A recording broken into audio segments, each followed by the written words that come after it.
أعوذ بالله من الشيطان الرجيم. بسم الله الرحمن الرحيم.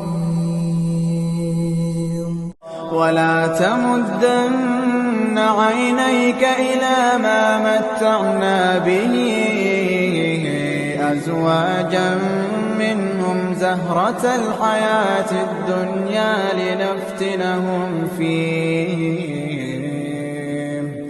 ورزق ربك خير وأبقى وأمر أهلك بالصلاة واصطبر عليها لا نسألك رزقا نحن نرزقك والعاقبة للتقوى.